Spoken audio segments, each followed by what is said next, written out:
Hello, can you guys hear Olakunle speak? No, I can't hear him. Can't hear him speak. Okay, all right. Yeah, I think that's his network. Anyway, yeah, but then once again, thank you guys for joining. My name is Ruth at DME, and Olakunle is the student representative in University of Ibadan. So that's why he's the one moderating this session today. Um, by God's grace, I started the Compassionate Pharmacy Practice project, and the goal is to work with Nigerian pharmacists to build a Nigerian pharmacy practice system where we're practicing according to good pharmacy practice and global pharmacy practice standards. So that's the whole point. And we're doing that by organizing webinars like this to start from the grassroots and work with student pharmacists that are going to one day be a pharmacist, working on our individual mindset so that we can eventually, when you graduate, you already have that mindset of good pharmacy practice, compassionate pharmacy practice. And when you see things that don't look like what you learned in school, you can stand up and advocate for your patients. So that's one of our main goals. We also have research going on to figure out what are the issues that we're facing in Nigeria that is stopping us or not allowing us to actually follow these global standards. Because the thing is, we have the regulations, we have the rules in the country, which are in the books, but then why are we not following them? So we've been carrying out research on that to figure out what the issues are, because I strongly believe that when we know what the problem is, then we're able to prefer solution. Because, hello, can you guys hear me? Can you guys hear me? Yes? Yes, we can hear you. Okay, thank you. Yes. So when we know the problem, we're able to prefer solution, and that's why we're here organizing these. Thank you, guys. Organizing these webinars and workshops to help each and every one of us grow to be that pharmacist that would eventually be out there and is concerned about the patient and wants the best for the patients, and also wanting the best for our profession as well, putting us as the healthcare professionals and as the drug experts that we are. All right. So I'm going to pass it off now to Olakunle so he can introduce the speakers and we can get started fully today.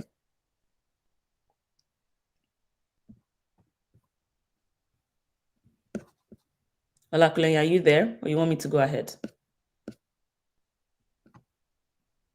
Okay, I can hear you now. Thank you very much. I was trying to explain what TCPP is all about the other time. I guess it was the network that was a challenge. So, like I said, TCPPP is known as the Compassionate Pharmacy Practice Project, and our work is actually to ensure the advocacy of the pharmacy profession, the advancement of pharmacy practice in our country, Nigeria, and in the global space, and also the training of pharmacists to become the major drivers of healthcare in our world. We've consistently done this through trainings, research, and even provision of opportunities for local and the global pharmacists and pharmacy students to partake in this change that we truly desire in our world. And as an organization,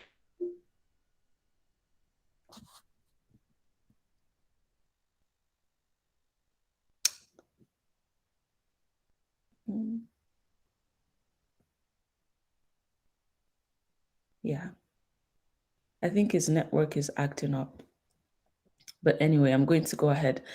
For our first speaker, I think she's in the old meeting link, so I'm going to try and bring her here. Um, while Olakule is getting situated. But okay, now she's here. Perfect. She's here. Great. So as we get started today, first of all, I have to tender my sincere apologies, for the mix up and moving you guys back and forth. And like I mentioned to those that were here earlier, the link that you joined initially was the link to the past webinar that we hosted. So, but that mix up was from us. So sorry about that. Okay. Alrighty. So we're going to get started with our first speaker. Her name is Abiono Damilola. She just finished a B.pharm program. And I had a conversation with her. She's a very sweet soul, sweet spirit lady. And here she's going to come talk to us about, if you're a B.pharm student, scholarship opportunities for you in Nigeria. Okay, and then we're going to have Chijoki later, who will talk about scholarship opportunities for you if you want to, I don't want to use the word, but then I'm tempted to use it. If you want to japa and leave Nigeria, come to the US or Canada to further your studies in pharmacy, okay? In the pharmacy space. All right, so I'm going to read a little bit about Damilola so you get to know her a little more. That means she's a fine. Well, she graduated already. She just finished, I think, a month ago. Or she told me, at the prestigious University of Ibadan. She's passionate about SDG 3 and 4, healthcare related. She is the founder of Teach Me RX, right? A public health education platform that provides the following services: public health awareness through social media, scholarship application updates and assistance, which is why we have her here today. Um, and she's also the recipient of Abayomi Jibowu Foundation Scholarship, Agbami Medical and Engineering Professional Scholarship, NMPC/Total National Merit Scholarship, and award of the winner of Shalina Young Talents Awards Season 4. Okay, so you see that she's someone who has done this several times, and I wanted to bring her here so she can share her experiences with you. How was she able to get all of these scholarships? Because we know that scholarship application and scholarships and all of those things, it can be nerve-wracking, okay? But someone that has done it before, wanted to bring her here so she can share her experiences with you, able to do it, and how you can do it as well, because you don't have to spend your money, to go to school. Someone can sponsor that. With that being said, I give it up to Damilola. If you're here, please go ahead. And she'll be sharing our slides. We're recording this. So once we're done, we're going to be recording with everyone. Okay. Thank you very much. And once again, if you know someone that is supposed to be here, maybe they joined the wrong link or the other link, please let them know, redirect them here, and let them also benefit from this session. Thank you. Damilola, over to you. Okay, ma. Thanks so much, ma. Good afternoon, everyone. So, can you hear me? Loud and clear. Yes. Okay, thank you. Okay, so I'm really glad to be here this afternoon, and I really do not take this opportunity for granted. So, I've been taking much of our time, although we're discussing something very important and very useful this afternoon, and I would like us all to pay attention, because there's something about life when you don't know, if you're not equipped with knowledge, there's no way you can find your way around it, because there are so many opportunities out there, and once you are not aware of them, you just miss out on them. And when you eventually know them, like, oh, and I was able to, I could have gotten that scholarship bad earlier. So information is actually very, very key and vital in life.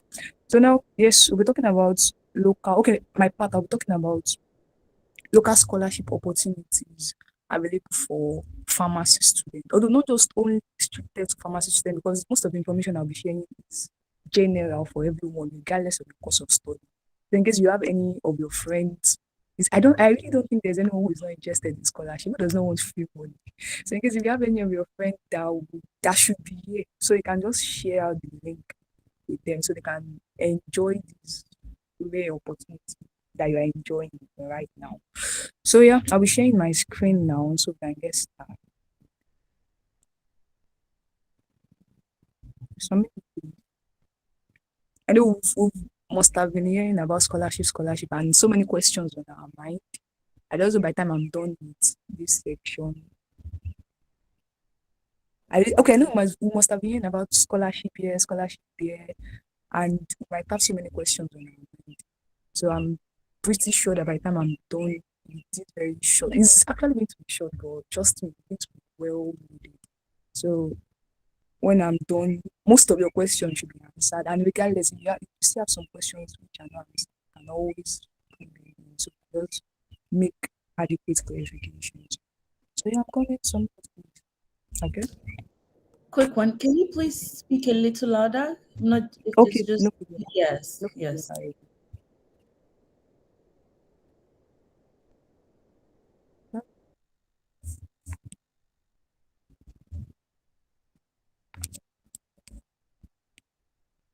So I'm coming.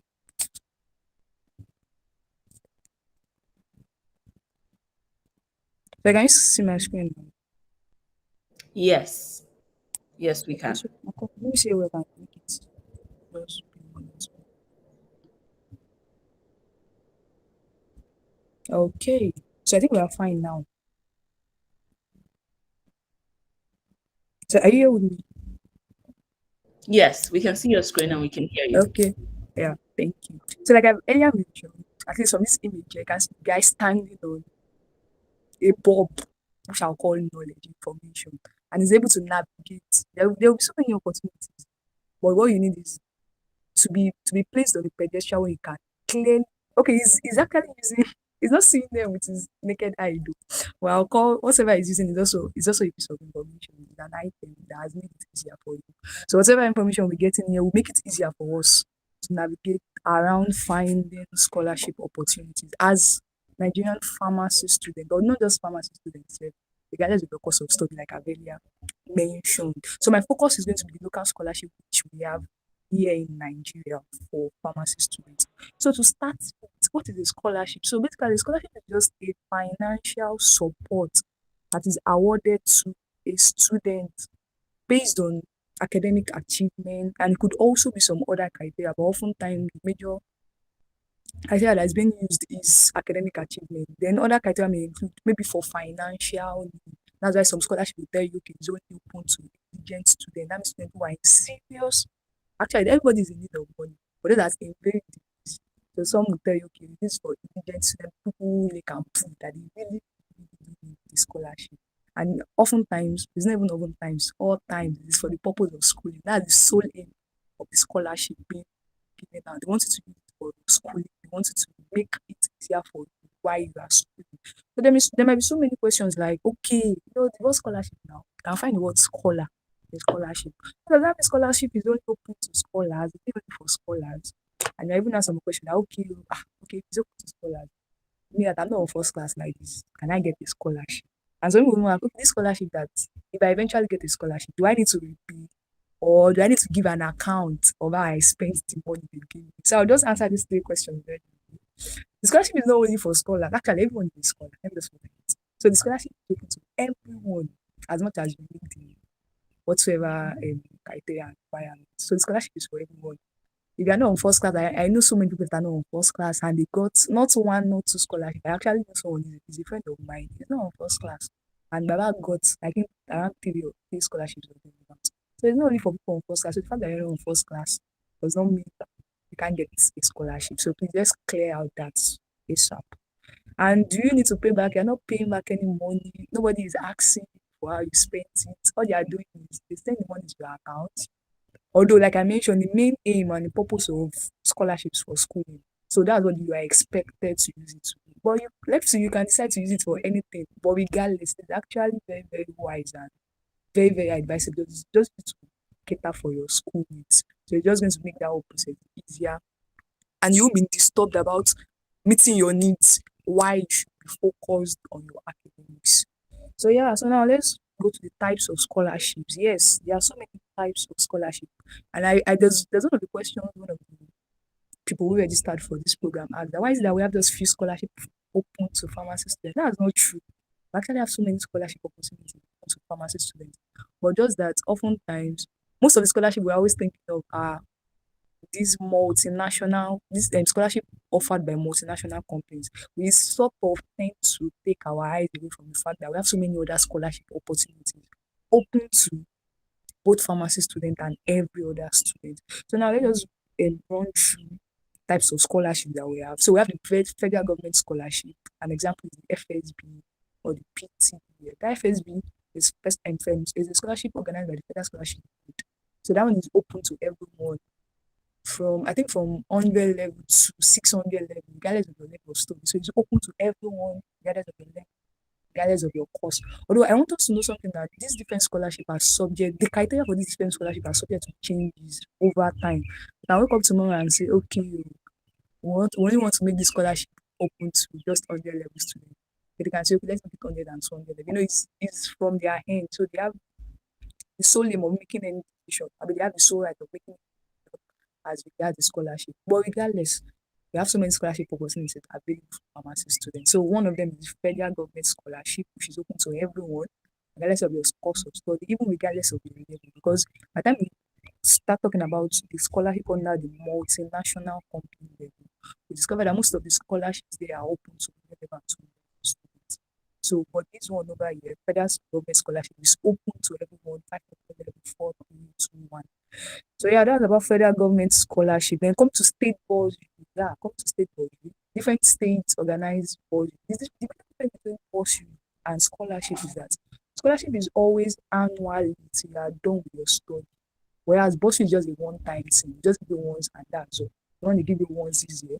Let's say that eligible, you apply for it again and they give you eventually become awarded. So different states give out bursary to their students. Ondo State does that normally. The state every one recently this year. I think that was maybe around April or around February, March like that. So just check out for your state. Your state of origin, the one you claim, yes. You just check out. They have actually all states are supposed to, but just that most of the state governments don't give it out. So just be on the lookout. Okay, is my state giving out bullshit? Yeah, what do I need to apply? Just check out for information as regards bullshit from the state government. Then also some local governments will also give out scholarship. That one is always open to everyone from that local government. Then we have some scholarship given out by some foundations, like we have the Odia Foundation Scholarship. We have MTN Foundation Scholarship. I think MTN Foundation Scholarship is mostly open to science and technology students. Okay, that one has a restriction in a way. But Jim Ovia is open to, yeah, I think it's open to everyone for Jim Ovia. So some foundations give us scholarship. Like the one I got, the Abayo scholarship. That one was really like a bullshit. It was just a one-time thing, but it was by a foundation. So just one-time thing, and it was a private owned something. So just one man, like, he had the secondary school. So it was open to the relevant. So it was one time thing because of our foundation. Then we have individual scholarship. Okay, that one personally, like we have the OG Carlo scholarship. We have so many other scholarships too that fall under these different categories that I've mentioned. I just listed this one for you to know, okay, yes, I'm not here to count. They are actually true. So you can always check out for more individual scholarship, foundation scholarship, local government. That's if I really don't know much about the local government scholarship because most local government don't give us scholarship, but some of them do. I know of oil producing areas in those states. Yes, they give out scholarship to their students under this agency called Osopad, or for local governments that belong to the oil producing areas in those states. Those don't give out scholarship. I even saw their flyer recently. Those don't give out scholarship. But local government scholarship is not always guaranteed for all local government. But for state scholarship, ideally, all states should give out bursary to their students. And for the federal government scholarship, that one is state, FSB and PTDF. And it's like I've mentioned, it's open to everyone, both pharmacy, both non-pharmacy students. Then coming to the multinational scholarship from the multinational company, here, this is why I know there are so many restrictions and all. If you look at the first four ones that are bold, those ones are the ones that pharmacy students can apply for.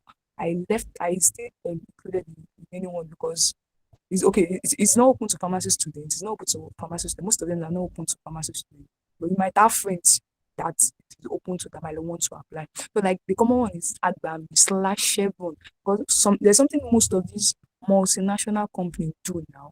They come together, yes. Some earlier before now, they always doing separately.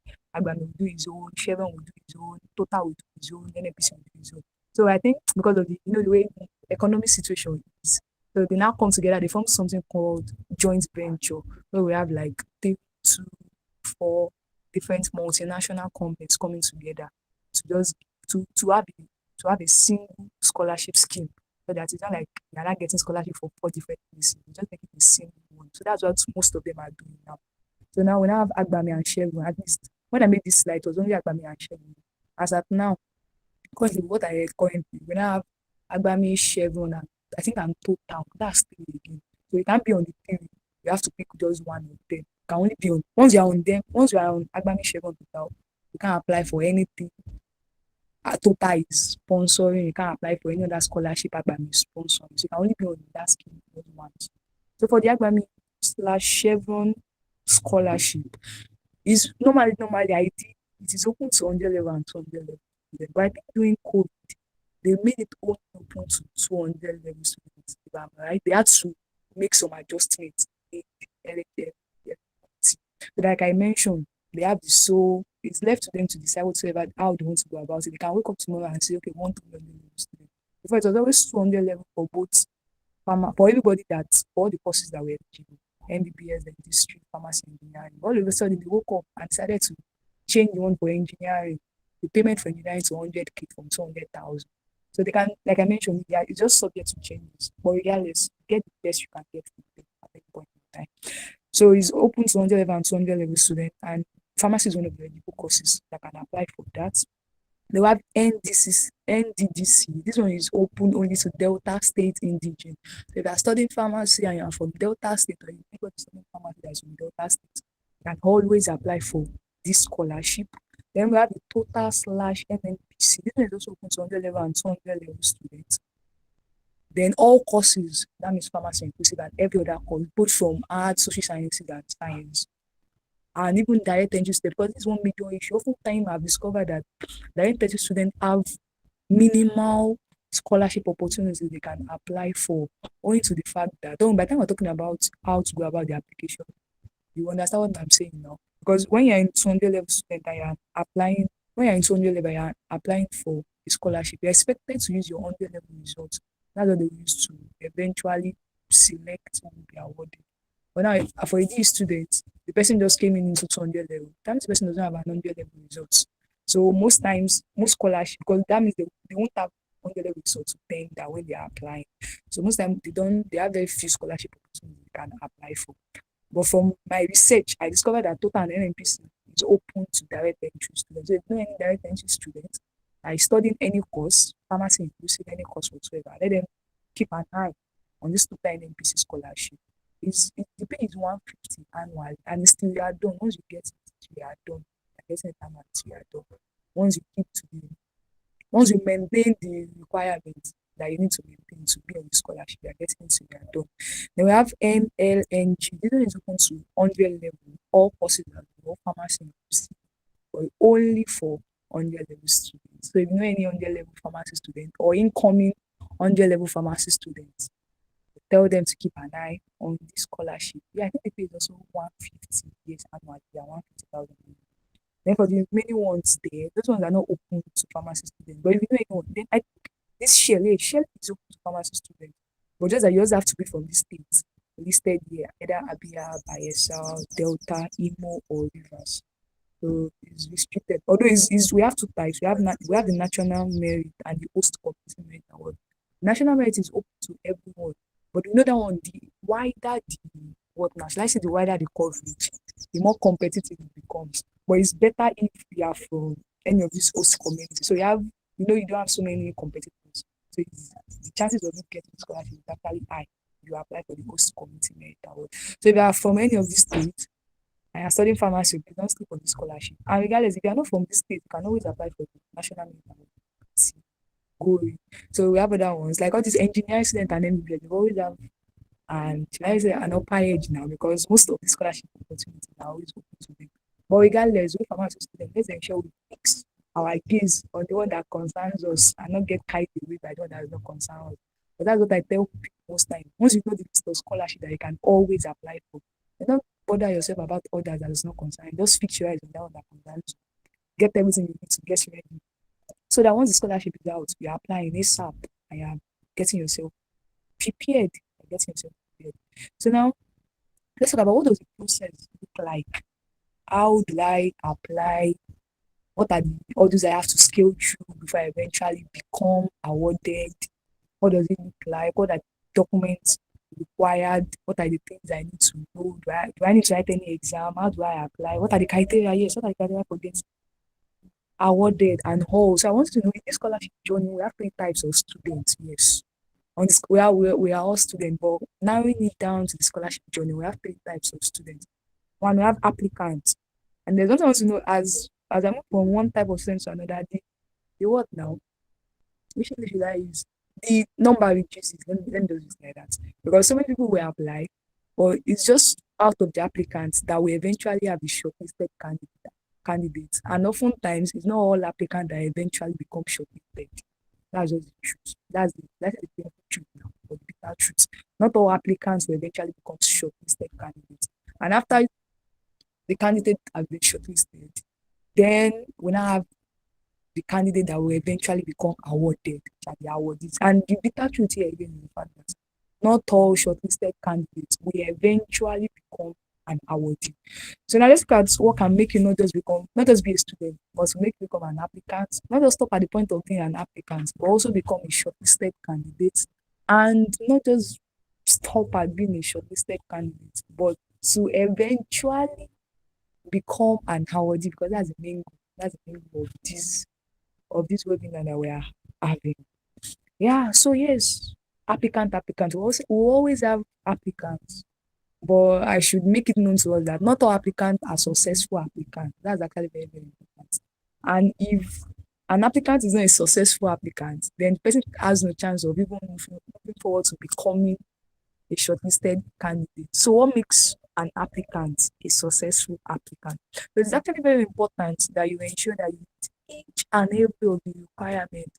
Read it carefully. What are they asking for? My passport, then we'll see the list of documents very soon. Basic required document that you need to have before you can apply. So you have it on ground. So it's not like it's when the scholarship is out or when the scholarship is that you're now looking for those documents. So now that's to ensure that you meet from your hand, you must meet each and every of the requirements. You know, most of the scholarship opportunities out there, they'll tell you, okay, you must be a 2-1 student. Yeah, at least most of them will tell you 2-1. Not necessarily, I'm not saying that they'll tell you it's compulsory to start, but they will always be people who must be a 2-1 student. To ensure you meet that. So I've heard, okay, I'll call it a testimony, not a story. There's one of my friends that applied for a scholarship that was not even open to his course of study. And funniest thing, Baba got his scholarship. So regardless, yes, it's important to meet each and every of the requirement. But if you still feel there's a leading to apply, even when you don't meet this requirement, life can be so spiritual. So if you still feel there's a point to apply, even when you don't meet the requirement, please don't hesitate to apply. You're not losing anything. It's either a yes or a no. And if it's a no, you will not die. No does not kill, no does not bite. So and if you don't give it a try, you're automatically getting the no. Yeah, you don't have any chance of getting a yes. So that's what I always tell people. Just always give it a chance. Just give it a try. Who knows? It might click. So don't even if it's looking like the chances are slim, just give it a try. If it's a no, fine, we move. There's so many other scholarship opportunities out there that we can apply for. And if it's a yes, oh, glory to God. So please, it's actually very important you meet each and every of the requirements. Check my passport, the passport I'm to upload. Do they want a white background or a red background? In which format do they want it? JPEG. Most of them will specify that this particular resolution it should not be greater than this size. The file size should not be greater than this. So just ensure you meet all those requirements. They're always meticulous about their requirements, and so just make sure you meticulously with them. Follow everything you are told to follow, writing of your name, everything. Just make sure you follow it strictly, because oftentimes if you maybe you made mistake at first. The funniest thing, you might even have made the requirements. Maybe you now make mistake when you your paper. And that's okay, let me apply it again. For us, for all scholarship opportunity, multiple application is automatic disqualification. Once they see you applying more than one, that's automatic disqualification. So don't be in an hurry to submit, and ensure you submit as early as possible too. But just make sure that before you submit, you cross check everything. And so please, I will see you. Yes. Yes, we are. Okay. Okay. So just make sure you cross check everything and you submit was correct. Then, like I mentioned, ensure you apply as early as possible. That's why it's important you have all your documents ready so you can apply as early as possible. Avoid multiple applications, like I've earlier mentioned, don't make any mistake. Then also, like I mentioned, fill the form appropriately, give correct details, and upload all required documents. That's actually very, very important. So at that point in time, by the time you submit, they'll tell you application successful. So that's what makes you a successful applicant. Even sometimes the applicant might, okay, the both will always tell you application was successful, but what if you imputed wrong something? You just ensure that whatever you're imputing is correct. And from that end, become a successful applicant. So let's just run through the basic required documents you need. Your passport photograph, have it scanned on your phone or your laptop, anywhere you want to have it. Your birth certificate, not all of them will require for this, but have it with your list. Then your certificate of local government authority is actually very, very important, because most of these scholarships, they check the local government. At least, well, from what I heard, I don't know how true. I was told that Agbami ends up awarding based on local government. So maybe at the end of the day, I decide to just pick like two people from each of the local government, pick one person from each of the local government. So most time they always ask you to upload the certificate of local government of origin. So have that already. Then your school ID card, very important. Your NIN, yeah, that's very important too. Your admission letter, very, very important. O-level result, that's important. Your JAMB result, because when you're applying as an under level student, what they are going to look at is your JAMB result and your WAEC result or whatever other you are using. Then your transcript, that's if you are in 200 level or an above. So that means if you are in 200 level, you must have your 100 level result, your 100 level transcript or statement of results. But that's what you are going to use to apply. That's what they will consider when they are when they are selecting a shortlisted candidate. So now, after becoming a successful applicant, how do I become a shortlisted candidate? Yes, like I began mentioned, you need to meet all the requirements. That's basic, whatever now, basic requirements. You have to meet all the requirements. So you must also be outstanding. That is actually very, very important. They will always want to go for people with outstanding results. So the outstanding have a strong O-level result, or have a strong JAMB result, or have a strong CPP. And regardless, if it's not so strong, don't let that put you off. Still apply regardless. Anything can happen in this life, so still apply regardless. But at least the basis for becoming a shortlisted candidate is fact that you must have met all the requirements and must be outstanding. Then, like I mentioned about Agbami, it is actually advantageous if you are from a local government that is not so populated, not like a local government that is not that common like that. So it's always advantageous because at the end of the day, by the time they are eventually picking who will be awarded, they will eventually pick you because you must have scaled through, and the fact that they didn't have so many applicants from your local government, so you eventually win at the end of the day. So now, how do I become an awardee? The ultimate part. Oftentimes, no, not really oftentimes, just few scholarships, you become an awardee automatically. Once you meet with the requirements and you have an outstanding result, you will become an awardee automatically. They just tell you, okay, you've been awarded, and they just ask for your account number and send you the money. But most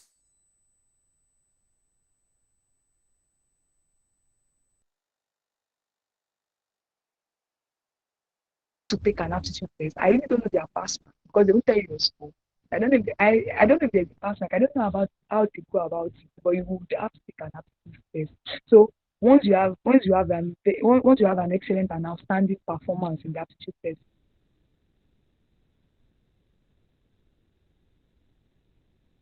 so you can do the test of speed and accuracy.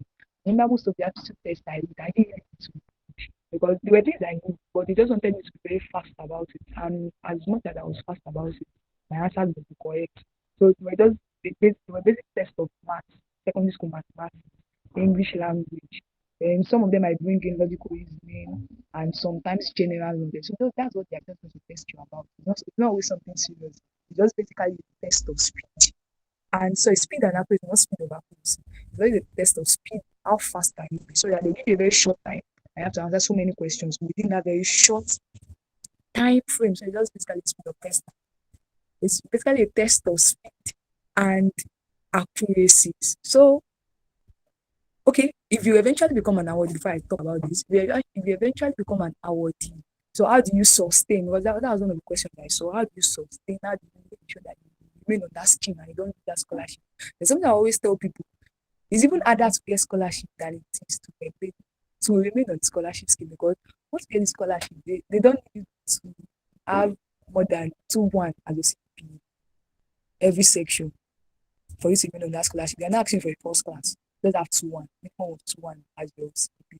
And I think Adami will say you should not fail any course. If you don't fail any course, you don't have less than 50 in any course. And I'm sure you will maintain your 2-1. So it's not something hard. Once you have the scholarship, the chances that you ever lose it is very, very slim. Because even the scholarship will spoil you to read when you don't want to read. When you know there's something coming at the end of the day for you, and you know, okay, fine, I have to do this, make sure I get it. So it's not something hard. Just have your 2-1. Fine. Most of them will always ask that you remain on 2-1 for your CDP, for your scholarships. So finally, there's actually something important. Application is always free of charge. If they are telling you come and pay something to get one, they want to collect your money. Not necessarily do pressure because I remember that about your one I got. We were asked to pay. I think we paid 1.5. By the way they went about it, they collected money from so many people and eventually ended up dispersing the money to just few people. We ended up collecting 1.5 from like maybe 100 students. We now gave money to 10 students. Yeah, they gave us 50K.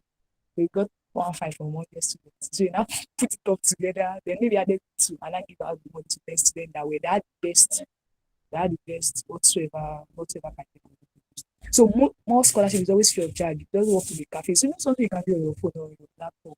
Have your documents ready and just upload whatsoever you have to upload. Once they're telling you pay money for this or pay money for that one, you say lie, scam, run, run. Then there's something I always advise: apply for as many as possible. You can't put your egg in one basket. As it's coming out, be applying. And that's why I advise people to focus on those different types of scholarship. Apply for federal scholarship. It's like I mentioned, it's mostly multinational company scholarship that is always clashing, and they'll tell you if you're on this or if you apply for this, don't apply for this. So for that multinational company, you can just focus on there are some two that still don't clash, but oftentimes now most of them are not clashing, so that like I mentioned, they now form home venture. So at the joint venture. So just so that you can apply for many at once. But if you can still see like two or three that you can apply for concurrently, no problem, apply for it. Then focus on further scholarship too. Apply for that one. Go to your state, apply for state body too. If you see any foundation or any individual scholarship, apply for that one too. Please don't do one and say, "Oh, I cannot come and keep myself." No, you have to check, you have to put in 10 period degrees. At least at the end of the day, they apply for 5. No matter how bad it will be, one we shall keep at the end of the day. So don't do one, do as many as possible. You see the way Sabine was trying to strategize. So please apply for as many as possible. And one very important thing now is once you apply or you write the aptitude test, please just take your mind off it and commit it into God. And that's something I've always done. Because there will always be a part of it that will be so eager to okay. When will the result be out? When will they announce the successful awardee or when will they announce the shortlisted candidate? The one that I advise people is it could really do what now? It really affects you because you might have your mind so attached to it that you might just be disturbed about because those things that really takes a long while. Really, when I say long while, I mean a long while. Sometimes it's always in months, sometimes 6 months, 8 months, 9 months. It's even funny. Okay, the journey to becoming shortlisted is a very long one. And even after you be shortlisted and take the aptitude test, the journey to knowing if you were awarded is even another long one. Then when you now eventually become awarded, the journey to being paid. I know someone that got total and she was not paid the first year. So until the second year she got paid. Just imagine how destabilized she might have been because she must have okay when everyone around her were getting their money, she must have been so disturbed. So please when you apply, when you write the test, just put your mind off it, consider with your life. When you see another one to apply, once you apply, pick your mind off it and just commit everything in God's hands. If it's something God wants to if it's something God wants, it will definitely make it happen regardless of all the odds. So just apply and take write the test, take it regardless of how good the test was. Write the test, take your mind away and continue with your life. So you not just get disturbed over time. So you imagine like sometimes it take a year between you applying and you getting eventually paid. And that's a very long while. If you get so fixated on that, it might just affect you if you are not careful. But you always be thinking about when will these people pay, when will these people do results, when will these people do that. So once you just apply, once you write the test, ensure to take your mind off it and commit it into God's end. So that will be all from my end. I don't know if you have any question, if you have any comment, if you have any concern, if there's anything you want to ask. So I just want us to turn it in now. Thank you all for your time. Thank you for listening. So I'm done now. Awesome. Thank you very much, Pharmacist Damilola Abiono, for that amazing session. You've been able to share how to get opportunities. I mean, scholarship opportunities as pharmacy students in Nigeria. And I know that we've taken major things, and I'd just like to give us a recap of the fact that yes, the scholarship are actually available for students who are very diligent in their studies. And there are a couple of documents you need to have. I mean, you need to have a passport photograph, a birth certificate, your school ID card, your admission letter, your JAM results, your transcript, and much more. And one thing is this: never give up when you apply for scholarship opportunities. You can apply for one and it doesn't go through, but keep applying. And one day, things will turn out in your favor. Thank you very much, Pharmacist Damilola Abiono. So if you have any question, please drop your question. We'd like to take it before we move to the second session. Thank you. We can take questions at the very end because of time. All right, great. So right about now, we'll go to the second session. We have our second speaker, Pharmacist Chijioke who is actually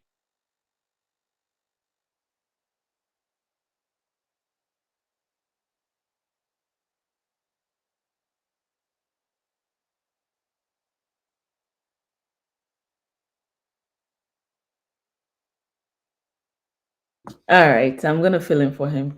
We all know how Nigerian network can be, can be very frustrating at times. So please bear with him, okay? All right.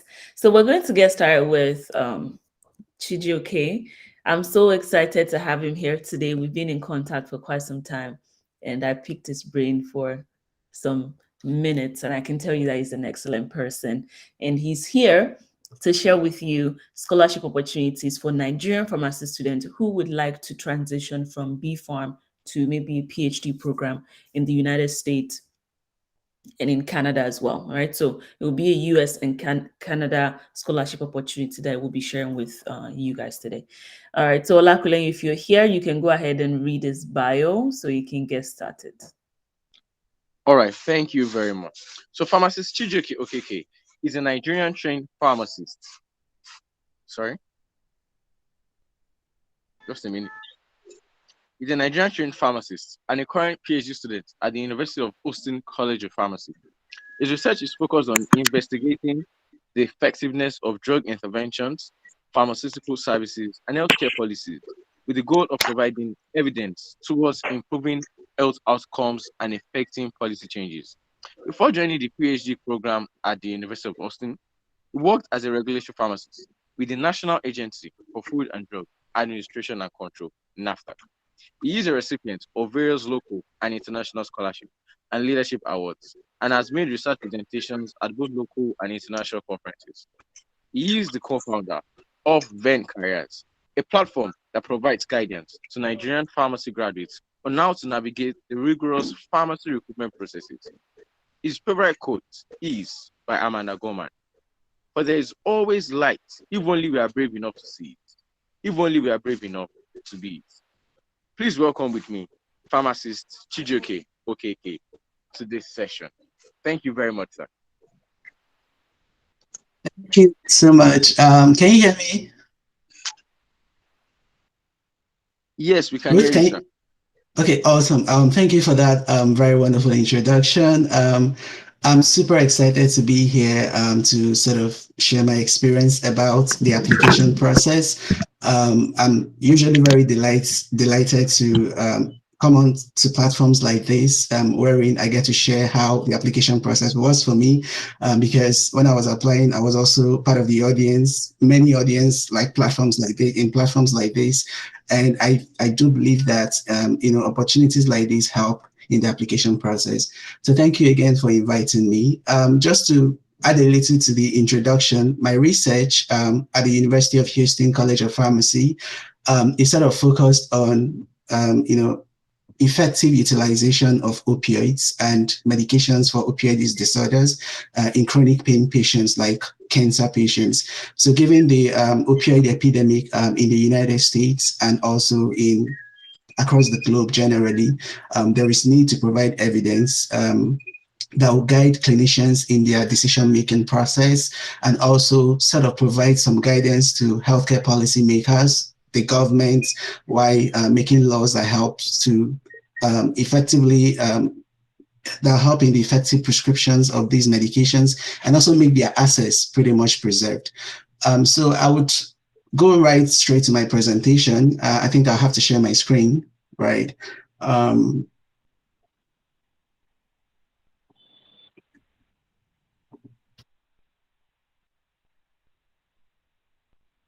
you see my screen?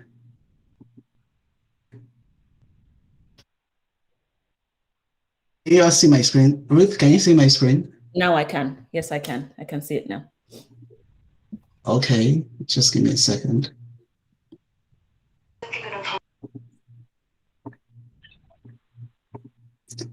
I hope you can still see my screen.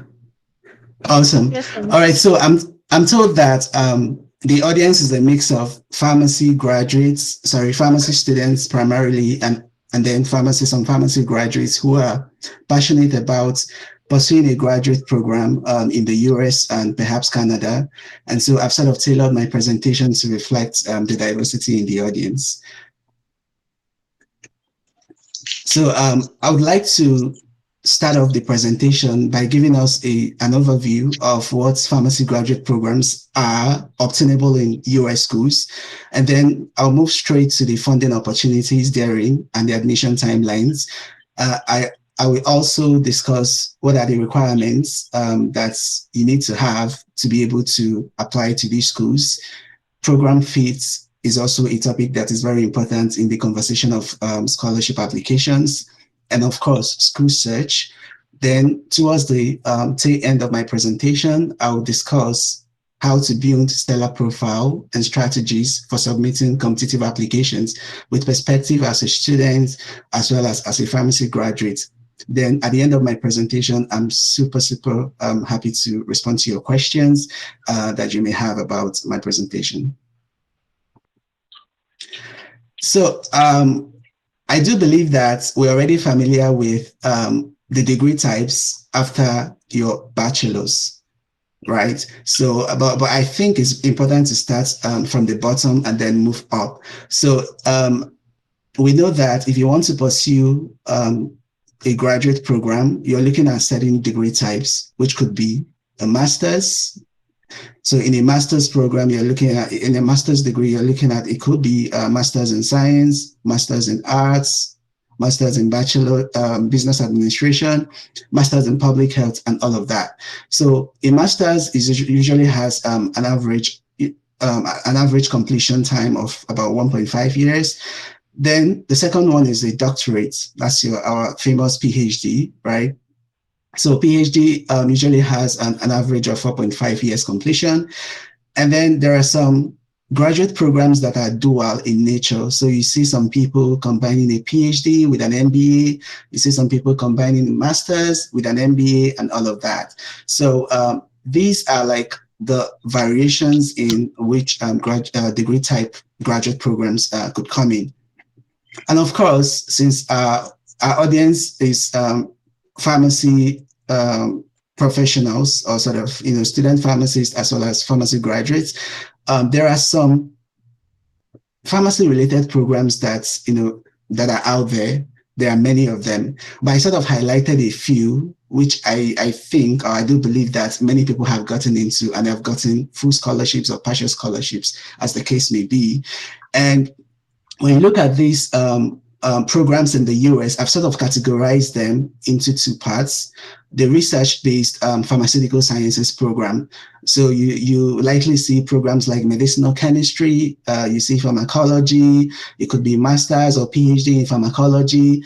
You see pharmacy administration, health policy, pharmacoepidemiology, health outcomes research, health services research. So these are programs that are very much obtainable from schools in the US and I believe also in Canada. Then also there are other types, like you will see a master's in regulatory sciences, epidemiology, business administration with a focus on healthcare, of course, public health. So these are some programs that are very common and many pharmacy graduates have been able to gain into with full or partial scholarships. So I need you to keep that in mind. And I also want to reiterate that this list is not exhaustive.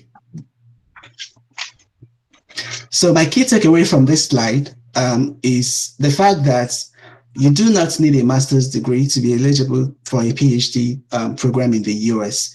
Now, I got to know about this while I was applying for my PhD studies, right? I never knew this while I was in pharmacy school. While I was in pharmacy school, my plan was, if I come out, perhaps I would do like a master's in business administration or master's in science in health policy or something related to that, right? But when I came out, I realized that, in the US specifically, with your bachelor's in pharmacy, with your PharmD, you can aim for a PhD program, right? So it is a fact that it's not so common to everyone, not everyone is familiar with, but I do want to categorically state that with your bachelor's in pharmacy program degree, and as well as your PharmD degree, you can apply for a PhD program in most US institutions. So of course, this webinar is a scholarship webinar, right? So we cannot do away with funding opportunities. So when we think about funding opportunities, we want to think about it, am I getting a fully funded scholarship or am I getting a partial scholarship, right? So when you think about a fully funded scholarship in the United States, maybe...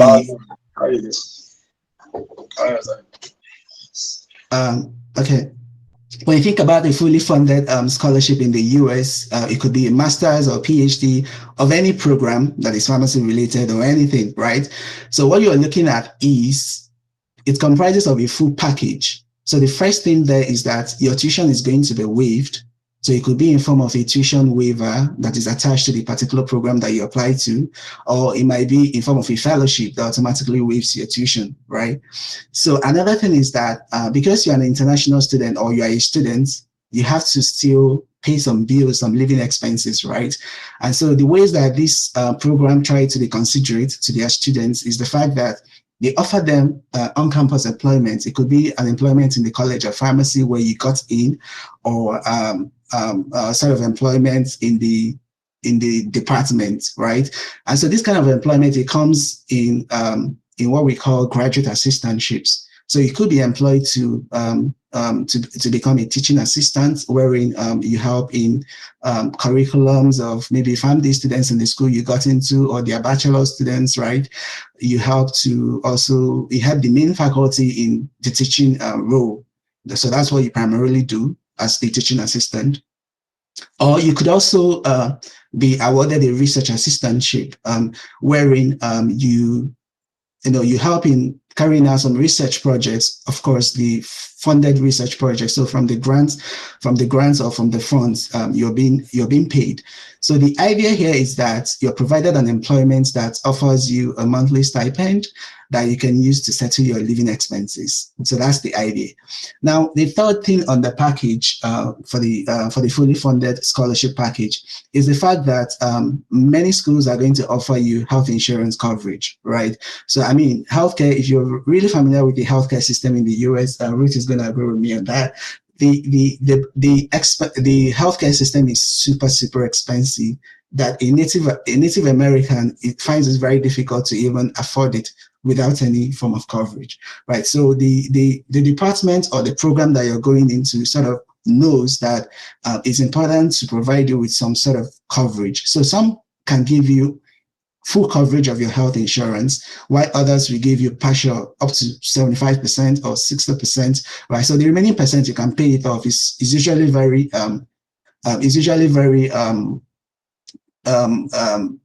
normal or like comfortable for you to pay it off from your stipend that you're earning from your employment. So they check all these things and offer you so that at any point in time, you are not broke, right? Except you want to be extravagant. So, you want to be very not mindful of your spending, sort of. So that's the way the package comes. And of course, there are some. If you're very familiar with some scholarship, there are some that come with very prestigious awards like Dean's Fellowship, Dean's Scholarship, wherein they may not employ you, they just give you a fellowship, right? You're just studying and you're just earning money, you're not working for the money, right? So it's usually tenable for, it's usually open or is given to people that have maybe extra abilities and it's available in the program that you apply to. So these are like the things that make up a fully funded scholarship package. So, of course, we also have partial funding. Some people apply to programs and eventually they don't get full scholarship, right? So what that entails is that it may not cover all of their tuition. It may cover some of their living expenses. It may not cover all. So what that means is that they may not offer you employment, right? But they may cover your full tuition. So some may not cover your insurance or may provide some form of coverage. So you now have to like settle all these deficits using maybe your savings. Some people go for loans. Some people use family savings and all of that. They will come down to campus and now hustle their way through any on-campus employment available. They can now get it while they are here, right? So that's what a partial funding is going to offer you. It's not going to offer you what a fully funded scholarship package is going to offer you. So what I want to mention here as a key takeaway is the fact that PhD in the US are almost always fully funded, and even way more funded than the masters, right? I mean, it's not rocket science. It's just that the PhD program is 4 to 5 years. The educational system in the US is super expensive, so it's almost very difficult for people to afford to fund themselves or to pay out of pocket for up to 4 to 5 years. And also the PhD program is research intensive, right? So they are way more funded than the masters because the principal investigators, these faculties, they want to invest more in students that can stay longer and contribute more to their research than all those masters that will just stay for 1 to 2 years and they will graduate, right? So that's why it seems that PhDs in the US are usually more funded. And so some people go for PhD, some people would want to go for masters, right? But because maybe the masters they're going for it's not funded fully, so they have to upgrade it to a PhD level. And so to reiterate, PhDs in the US are almost always fully funded. And so you have to keep that in mind in considering the degree type that you want to go for.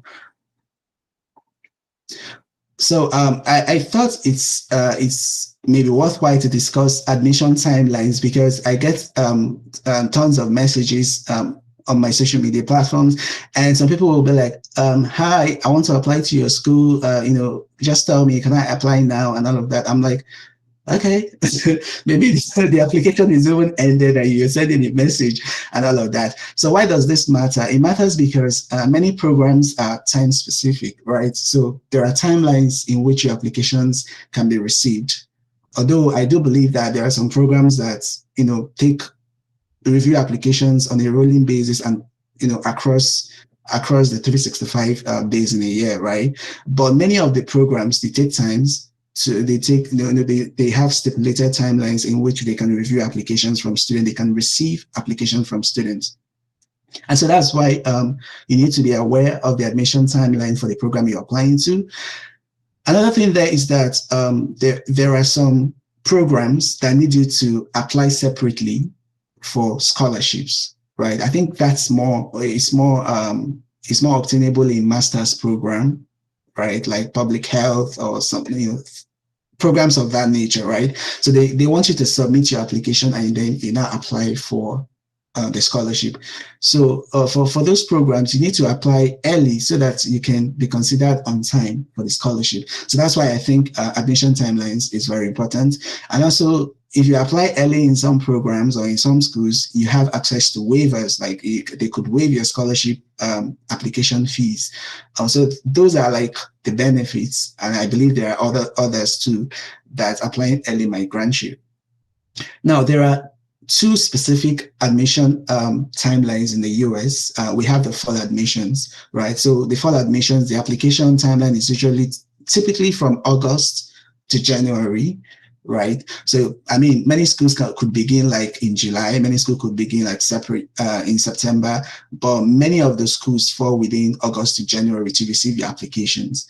And then they will take from January to April of the next year to review your applications and then send out their decisions, whether you're being given an admission or you're being rejected. Now, the semester, of course, begins in August. Now, the key takeaway from here is that many of the programs that you may be interested in may fall in for admissions. I think over 90%, or let's say over 80%, if I'm not exaggerating, over 80% of the programs usually fall into the fall admissions. Then, of course, we have the spring admissions. So these ones, they resume in January, and the application timeline could range from January of the previous year to July, right? So the thing I need you to be mindful of is that you need to be mindful of the specific timeline for the specific program that you're applying, right? That would guide you on how to prepare, because it's always good you start way ahead of time. Like you need to start your application process, start getting your documents ready at least a year before you finally submit your application. And so that's why you need to be mindful. You need to double check your programs page for application timeline information. So if you think about applying for a scholarship, of course, you don't just, like I said previously, you don't just wake up one morning and want to apply. So you need to be sure that you have certain requirements for application. And so I've sort of divided it into two sections: the mandatory ones, the ones that I have not seen any school that doesn't request for that for graduate applications. I do believe that there is no school that doesn't request for these mandatory documents that I have on the screen. And the first one is the transcript. So if you are applying, you must have your undergraduate transcript. If you already have a master's, you must have both your undergraduate transcript and your master's transcript, right? So any transcript that is post-bachelor's is also part of it, right? And this transcript could be official or unofficial. So I always see lots of debates about what is official, what is unofficial transcript. I mean, transcript is transcript, right? So the content is the same. So the one that you upload on the application portal is unofficial transcript because you're the one uploading it. So, but the official one is the one that your school sends to the school that you're applying to. So those ones I refer to as the official transcript because it's not coming directly from you, right? It's coming directly from your authorized school. And so that makes it official, but the content remains the same. So oftentimes schools want you to apply with your unofficial transcript, the one you upload on the application portal. Then after that, maybe if you're considered for application, if you're considered for admission, then they will now request you to ask your school to send your official transcript, more of your transcript directly to them. Then the second thing on the mandatory list is the academic CV. So the academic CV is tailored in such a way to reflect your scholarly profile, right? So you have information about your education, information about your research background, your research experience, your professional experience, what are the publications you've had, what are the just like Damilola said, so your CV should contain all those awards that you win while you're still in pharmacy school, right? So that's why it is called an academic CV. And there are tons of templates out there that you could use to modify yours and get it ready. Then, of course, many schools will request that you write a personal essay. It's popularly known as statement of purpose or personal statements, right? So these essays are more of you trying to convince the school, you trying to show the school your motivations, giving them the background of yourself, right? Telling them what has motivated you right from when you were in pharmacy school up to now that you want to pursue a graduate program. Tell them what you're doing currently, what you have done in the past, and what are your future goals, what are your ambitions, right? So that in a nutshell is what a statement of purpose essay would normally comprise. Then the last one there on the mandatory list is the recommendation letters. So schools would always need you to have your recommenders, or maybe people who have tutored you, people who have mentored you in the past, to write something about you so that they can be sure about your abilities or your capabilities, or so they can sort of confirm what you're telling them if it's even true. So oftentimes, in most cases, schools will request you to submit 2 to 3 recommendation letters for them to review your applications. For the non-mandatory requirements for scholarship considerations, the first one on my list there is test scores, right? So there are some programs that require you to write the GRE. There are some programs that require you to write the English tests, right? These things are not mandatory for all programs. So a school in Arizona may need it for a PhD in pharmaceutical science with a focus in pharmacology. They may need you to write a GRE, but another school in maybe Texas doesn't need it, right? So the way to go about which of them do you want to get is, you need to have a list. You need to start making a list of schools you want to apply to and see if the majority of the school you want to apply to need those test scores, right? So, and as a student, as a pharmacy student, you can start your prep even while in school. I don't mean that you should leave your jacking for pharmacology, pharmacognosy, and start reading for GRE. No, that's not what I mean. What I mean is, during your holiday, all those short breaks, you can just be reading these things small, because these tests, especially the GRE, the graduate record exam, is usually very intensive. It requires some sort of familiarity with the standard way they ask questions. So if you begin to familiarize yourself with the way these people structure their tests, by the time you're done with pharmacy school, it's just for you to do a little revision and you write the test and you score very high, right? I speak with some of my, when I was applying, I speak with some of my Indian friends, they typically score very high in this test because they start on time to read, to prepare for the test, right? So if we can build that culture of maybe during the holidays, sort of, you can start reading some of them. You can start reading for your IELTS or for your TOEFL. It might be helpful, to you when you eventually graduate, right? So you're not starting from the beginning or from the scratch after graduation. So the second one on the non-mandatory list is specific essays. So there are some schools that require you to write other essays, like secondary essays aside the statement of purpose, right? So some schools may ask you to write a diversity, equity, inclusion essays. Maybe those schools that they do not have great representation, or maybe no much diversity in culture, or kind of student racial diversity in the students on campus. So they want to consider more students from a particular race, oftentimes blacks and all of that. So they expect you to write some essays to show that you can contribute in terms of diversity and equity on their campus. So that's why it's on my list. Then also there are some schools that want you to, submit a research proposal or a writing sample. So they pretty much want to know whether you can write scientifically. So they want to see how you write. Oftentimes they require you to present an idea or maybe a past research work that you did that you did while you were in school. Just submit an abstract format of it, or more comprehensive abstract format of a research proposal. So some schools may request for that, especially for these wet lab programs like biomedical sciences and all of that. Then of course, application fees has to be here. I mean, these schools expect you're expected to pay application fees for many of these schools, but it's not mandatory. There are some schools that could waive your application fees for you, and there are ways you get access to those waivers. International passports, I do not believe that it is needful in the application process, right? But I remember applying to one school that required me to upload the my profile page of my international passport. I was surprised. This is not what typically they would ask for.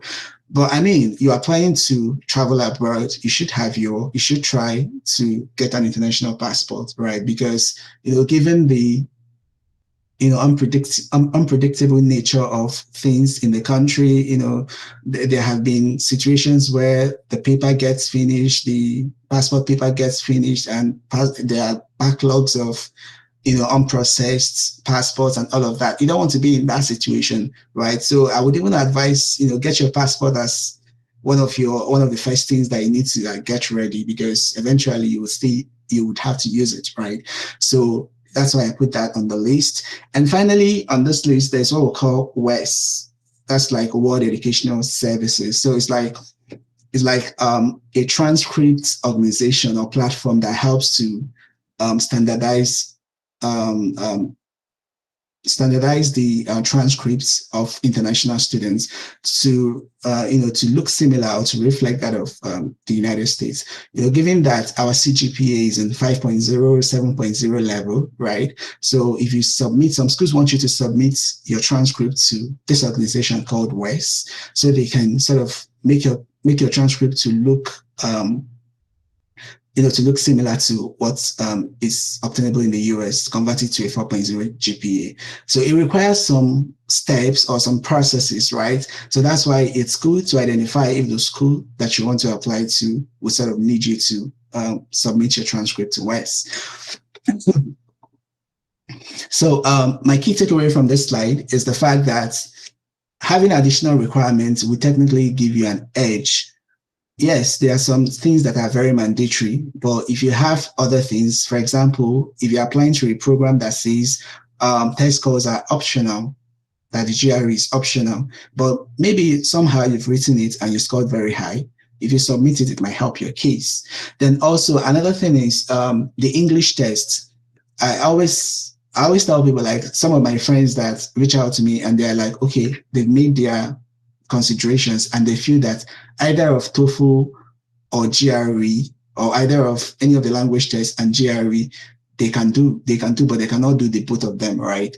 I'll tell them that, I mean, in my own opinion, you may even want to do the IELTS the English test, which could be IELTS or TOEFL, because in the real sense of it, Nigeria happens to be, I mean, in theory, Nigeria happens to be one of those countries that they would say that you do not really need to have this test, right? They can easily waive our English proficiency test because, I mean, we're trained with English language, right? But then you're going to be competing with people from Asian countries like India, China, Korea. So these people, they typically write these tests, right? And so when some programs or some schools want to make some give some teaching assistantship positions, they go back to the test result. They go back to applicants that submitted the test results, and sometimes they could judge you based on that, right? So that's why oftentimes I advise people, you may want to write this even if it's been waived by the program that you're going for. So technically it might give you an edge. That's what I wanted to point out. So program fit and school search. Program fit and school search. I mean, you want to apply to a program that best fits your profile, right? So you maybe you did what's your bachelor's thesis on, right? Maybe you did your bachelor's thesis in Department of Pharmacology or Department of Pharmaceutics, and now you want to start applying to a program in clinical pharmacy. It's not a match, like it doesn't align well, right? So I studied at the University of Nigeria in Nsukka. So in our final year, they sort of randomize us to any department because many people would want to go to clinical pharmacy, right? So we don't get the opportunity to sort of choose the department we want to do our bachelor's thesis. So in that case, you're randomized to any department. So you can find yourself in pharmacognosy. You don't even like pharmacognosy, but you have to you have to complete your bachelor's thesis and graduate, right? So what do? Do you want to keep carrying that carrying the pharmacognosy background and eventually wanting to apply to a clinical pharmacy program? It may not really be fine like that. So you need to find a program that really suits what you have. Like even if you want to switch, maybe you did something in pharmacology in your bachelor's thesis and you want to switch to a clinical pharmacy related kind of program, then you want to start switching immediately after your program, or even while you're in school, right? People do a lot of collaborative projects. Even while you're in school, most of us did not have that opportunity, or we're not pretty much informed about these opportunities. While you're in school, you can start making those connections. You can start collaborating with your fellow students, or reaching out to some professors in that department that you like their kind of research. Start helping them to do some things. Many of these professors, they could assign little things to you, maybe have them do a little literature review, have them do a little Excel placement of tables and all of that, right? So you just do those little things. They could just add your name in one of their publications. So that could be one of the ways you could earn publications. And also you can collaborate with your fellow students who are passionate like you, or who are who have the same goals with you, on a project, right? I see lots of independent projects by students, and I'm very marveled because, when I was a student, I wasn't so involved in that deep research, right? So, but you have the opportunity now, you have the information, and you don't want to you don't want to waste it, you don't want to take it for granted. So you want to jump on it. So even if you're doing your bachelor's thesis in pharmacognosy, you don't like it, just do it. It's fine. It's still part of it, right? But make sure that you're harnessing other opportunities around that could earn you some research experience that will be beneficial, when you eventually start applying. So another thing there is when you think of programs you want to apply, you want to think about your expectations and outcomes. What are your goals as an individual? What are your career goals? You don't want to apply to a program because my friend is applying to this program. Where are the places that you want to work after graduation? Do you want to work maybe you want to work in a pharma, right? You want to work you want to work as whatever you want to work as, right? So you should be able to identify programs that align with your career trajectory, right? You want to make sure you finally land where you want to land. So you don't want to apply to a program that doesn't lead you where you want to. So you have to consider that and consider the school as well. Then what does the school expect you? These are the minimum requirements I talked about in the previous slides. So make sure you read through that. What are your research interests? I believe I've thought about that. So your research interests should always align with the kind of program and with your profile. With the kind of profile or research experience that you have already.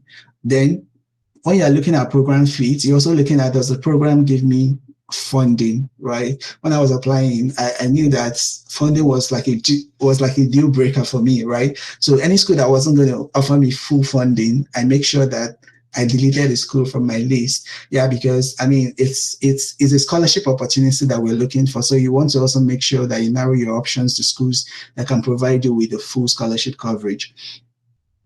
Then how do you search for schools? Because that's usually one of the biggest tasks about scholarship application, right? So you want to apply to a pharmacology program, a PhD in pharmacology program. So how do you start off? So I tell people that Google is your friend. Like there's nothing you cannot find on Google. And it's usually very important to follow the website of the school so that you can get every information therein. So you can start off with a PhD in pharmacology. Just type it in your Google. There's a PhD in pharmacology in the US, right? It's going to give you an output with a list of schools indexing their websites that you can click on and go to their websites, right? So Google is like your first, it's like your go-to. You can get to the school website through Google, right? So when you go to the website, you can now navigate to their program page, which I will talk in subsequent slides. Then another way you can get across the schools that you may want to apply to is there are so many curated lists out there. I mean, there are so many people. I'm so excited. There are so many people giving out this information on social media, list of schools giving scholarships. You see them on Twitter, you see them on LinkedIn, you see them on Telegram. They're even making things very easy for us, right? So you can take this list, go to their individual website, search for the program that you want to go to, and see if any of those schools are offering the program that you want. Right. And also you have to be very flexible. So the flexibility in this sense is, maybe you want to, you're going for a PhD in health economics and outcomes research. So you're being rigid on that name, right? You're being rigid. You think that all the schools are going to call it that particular title, like health economics, but it's not always the case. So that's why you need to take time, go through all the graduate programs in each school and see if there's anyone that's related to what you want, right? So anyone that you see that is related, because health economics and outcome research could be like health policy in another school. It could be like health services research in another school. It's still the same program, but they're given different names, right? So take time to go through their curriculum and be sure to identify the ones that matches or that are related to what you really want to go for. So also another way that people get scholarship opportunities is there are sometimes that most of these professors, they are on LinkedIn, they're on Twitter, and they're sharing their positions. They're sharing the positions in their laboratories, in their research groups, right? You see you see them post, right? And they'll show you links on how to apply, how to get across to them, and all of that. So many people have gotten admission, fully funded admission through this route. So it's also something to explore.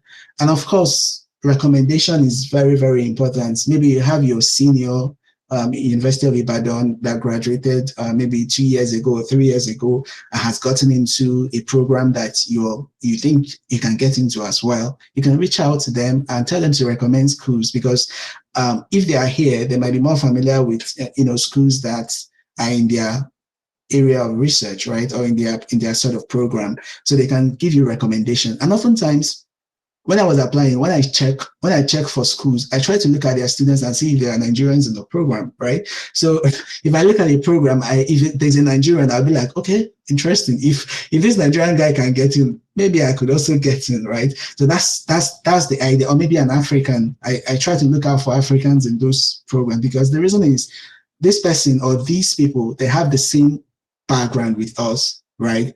Then their background is not different from what we have. And if you check their profile, it might even be similar. So this school could accept me, since they've accepted the person of almost the same level with me, right? So keep that in mind.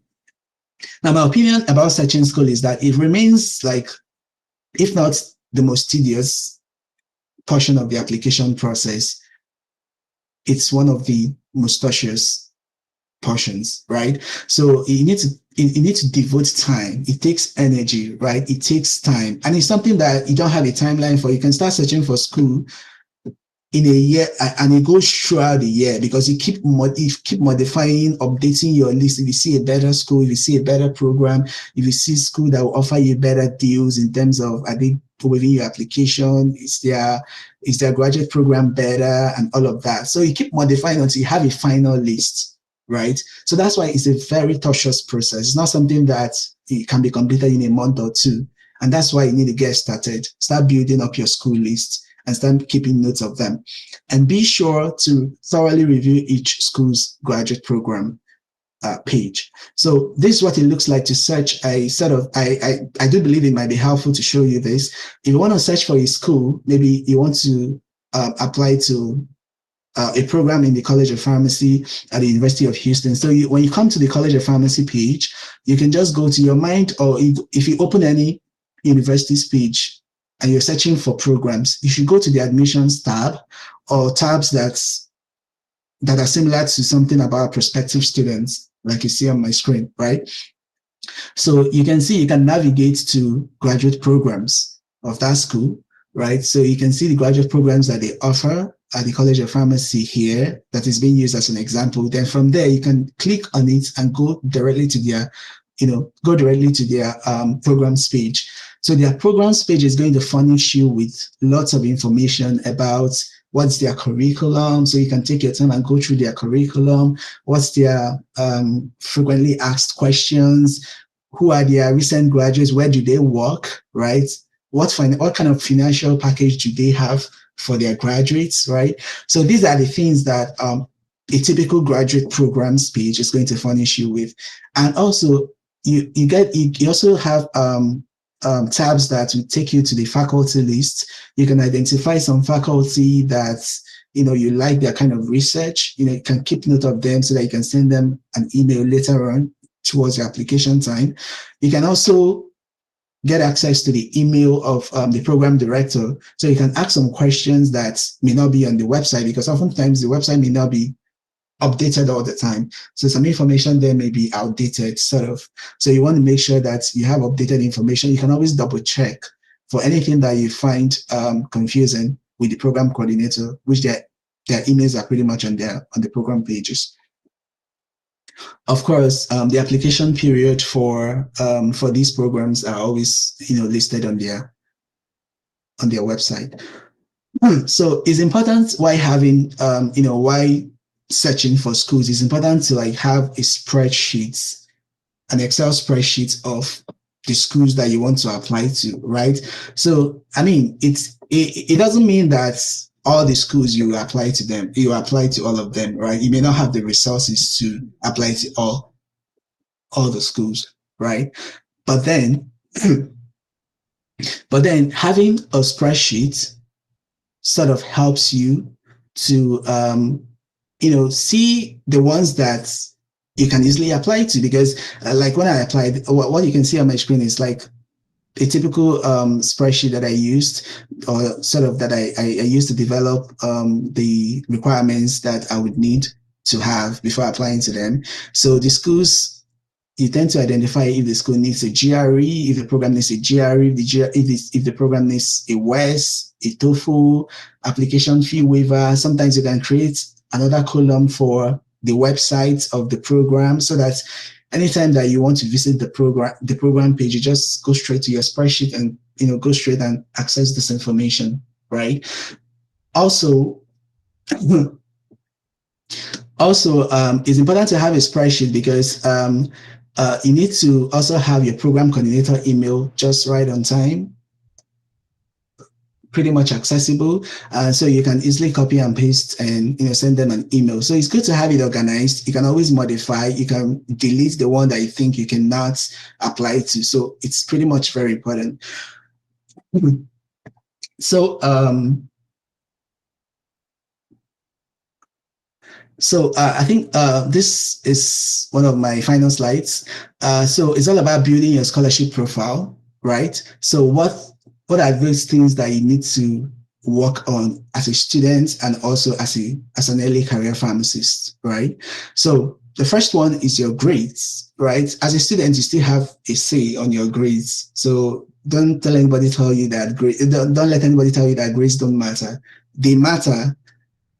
Although I do believe that they're not everything, right? But they matter. They help make the journey or the process very easy for you, right? Another thing there is research publications, or let me say research experience, right? But research experience oftentimes is evidenced in how many papers have you published, how many papers have you presented at conferences, what exposures have you had as a researcher, stuff like that, right? Because it's not rocket science. Like many of the programs that would offer you scholarship are research-based.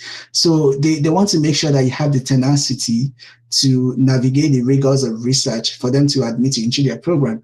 And how do you show that? You show that by research publications, conference attendance, what are the online research skills that you have? These days, data analytical skills is a big deal. I mean, it's very normal. It's not something that you think so hard about, because we generate data every day. I mean, think about healthcare. Healthcare relies on data to improve, right? It relies on data to update guidelines, right? So if you have that skill of knowing how to analyze health data using some very good programming tools, like Excel is very okay, but then there are better ones that many of these programs use, like SPSS, like Stata, like SAS, like R as well. So these are like very, very nice skills that you should have, and they look at them and they are happy to admit you, because I mean, they believe that since you have this, you've started making efforts to get these skills, you may succeed in graduate school. So that's usually their thought process. So another thing is leadership experience is fine, because I mean, as a graduate student, you're a leader. If you're assigned a duty to mentor an undergrad while in graduate school, they expect you to show some sort of leadership skills. And so having some leadership experience while in school already also helps a lot. Then professional affiliations. I mean, there are some professional organizations that you can join even while in school, or even while you're already outside of school. You might be interested in pharmacology. You can join the American Association of Pharmacologists. They could be an organization like that, and you can apply to attend some of their sessions virtually, I believe. Apply for their conferences virtually. So these things help. They count. If possible, submit your abstracts for presentation at some of these international conferences. So they help you. They help you to build a very solid and a more robust scholarship profile. Now, I need to reiterate again that getting admission into a program does not depend on one item on your profile, example, the grades. So even if you're already a graduate and you are not, maybe you didn't do so great in terms of your grades, that's not the end of the road for you. There are some 2-2 students that have gotten fully funded admissions into PhD programs or master's program that even the best graduating students could not get into on a first try. Right, so that gets to show you that it doesn't just depend on grades, although grades are good, right? So it depends on what are you not doing to have those grades that are not so great. So what are those extra things you're doing? Some people, they do some transitional 1-year master's, right? Master's program, and then apply for a PhD. Some people, they try to engage in some independent research projects, right? Some people, they collaborate with their past professors to do some research, right? Some people, they learn skills. Some people begin some sort of innovative things that are relevant to the program they will eventually apply to. So it is the extra things that you're doing that would count for you.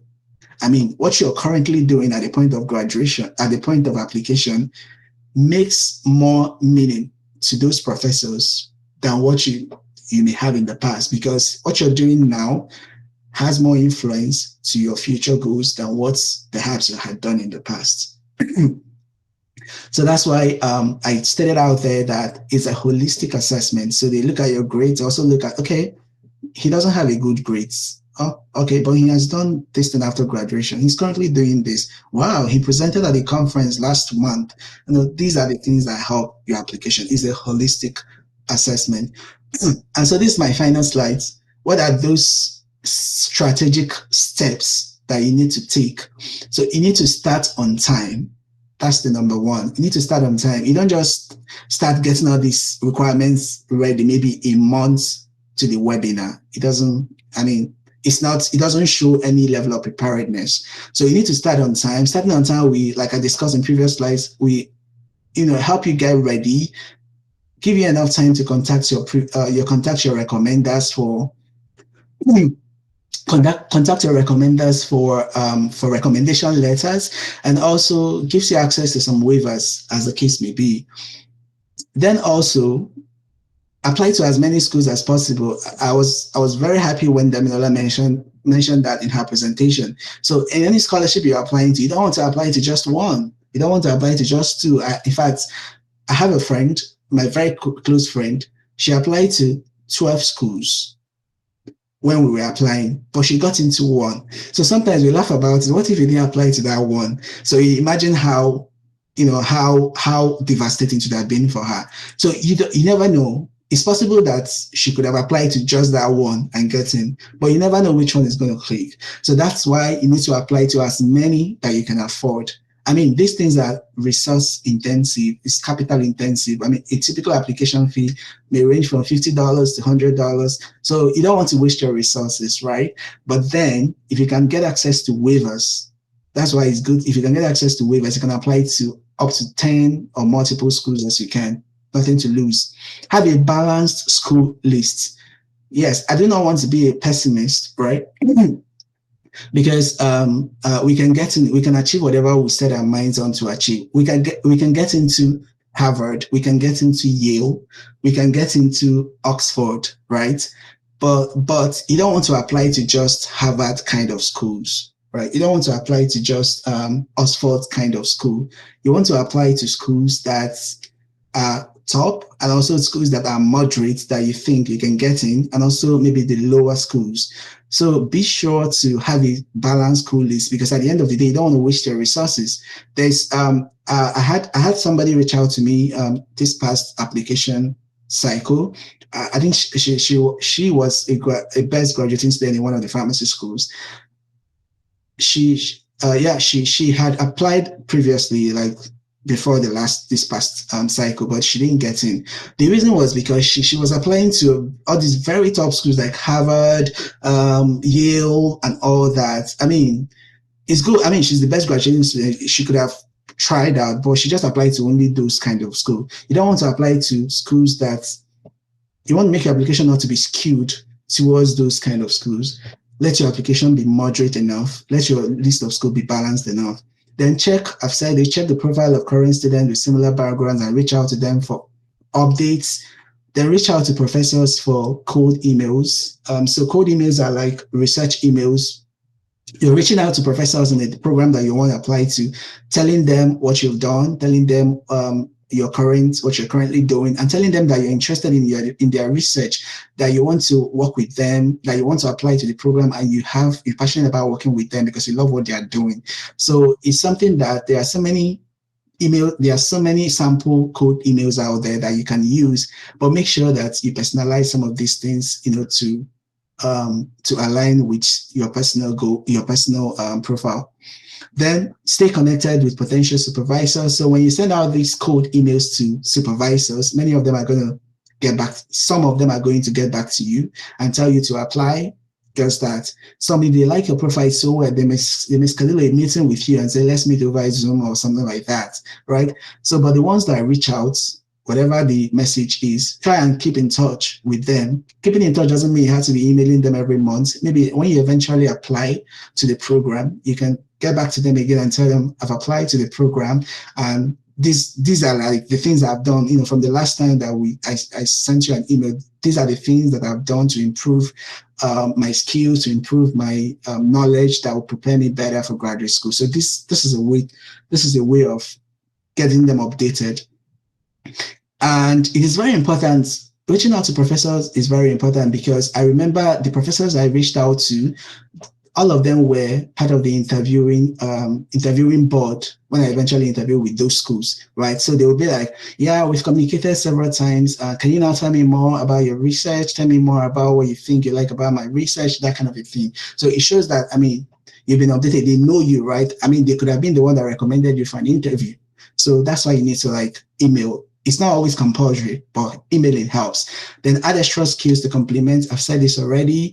Have experienced people review your essays. Oftentimes you need that third eye, right, to review your essays, because you may write a very wonderful essay, seemingly very wonderful essays, but when the third person reviews it, you find out that, oh, it could have gone this way. Oh, thank you for telling me this. So you need people to review your essays, very important. Join scholarship groups on social media platforms. There are so many of them out there. There are so many of them on Twitter. You see, there are so many influencers. I believe there are many influencers on Twitter right now than there were last year, right? So there are so many of them dishing out very vital information. I think there are so many groups. I know of so many groups in Telegram, scholarship groups on Telegram, that dish out very good information. So you need to belong to these groups. There are some on WhatsApp as well. So try to belong to at least one of them. It helps you stay on track for that goal. So if you're losing out, you see somebody sharing good news about the scholarship, about getting admission and all of that, it helps to motivate you as well. Then connect with every individual. It could be your fellow scholarship applicant. It could be the, current students in the school you're applying to. They help. Then seek application fee waivers. Given the economic hardship or condition in the country, you want to make sure that you're applying to, you also get access to these waivers, right?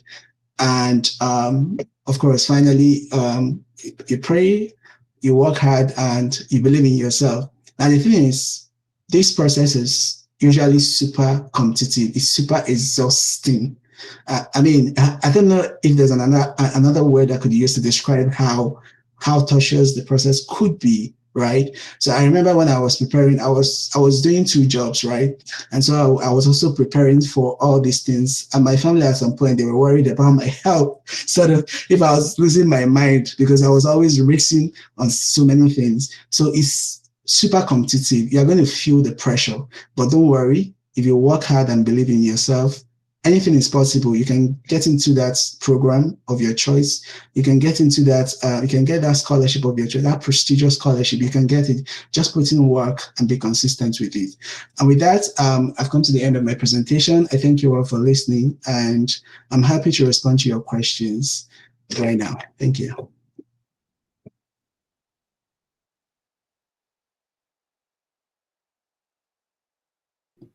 Amazing. Thank you very much. That was great. Olakule, are you here?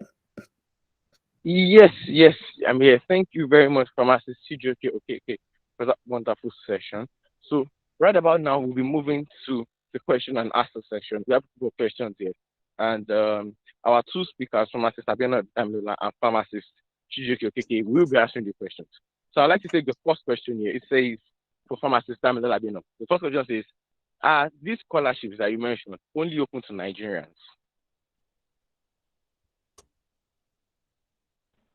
Okay, so yes, the scholarship I mentioned are open to Nigerian pharmacy students. All right, thank you Lisa, very can much. you hear There's me? another question. Yes, we can hear you. All right, there's another question here, Okay. and the question says that for the recommendation letter you mentioned, should it be patterned towards just one particular scholarship? Or is it a general recommendation letter that can be used for all kinds of scholarship applications? That for me? Did you Is get that that? for me? Is the question for me? It's for pharmacists. Abiola Damilola, sir.